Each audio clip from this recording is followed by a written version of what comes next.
Once upon a time, Rosie the quick-witted rabbit was known for her cleverness and sharp instincts. Max the sly fox was always looking for his next opportunity to outsmart others. One day, Rosie was peacefully nibbling on some fresh greens in a meadow when she noticed Max lurking nearby. She knew that Max had a reputation for trickery, so she stayed alert. Max, being the cunning fox that he was, approached Rosie with a sly smile. He proposed a challenge to see who could gather the most food in a limited amount of time. Rosie, always up for a challenge, accepted.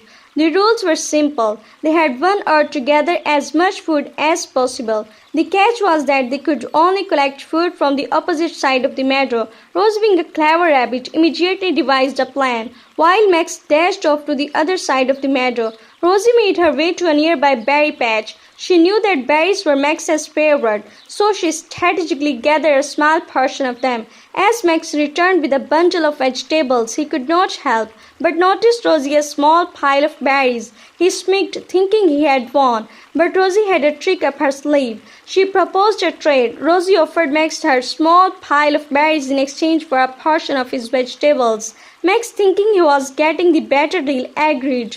Unbeknownst to Max, Rosie had hidden some of the berries under the vegetables she gave him. She had cleverly doubled her berry count, while still appearing to have a smaller pile. When the time was up, they compared their collection. To Max's surprise, Rosie had gathered more food overall. His strategic thinking and clever trade had outsmarted the sly fox. From that day forward, Rosie became known as the cleverest rabbit in the meadow, while Max learned the importance of underestimating others. The story of Rosie and Max reminds us that intelligence and cleverness can triumph over cunningness and deceit. It also teaches us the value of thinking outside the box and using strategy to overcome challenges.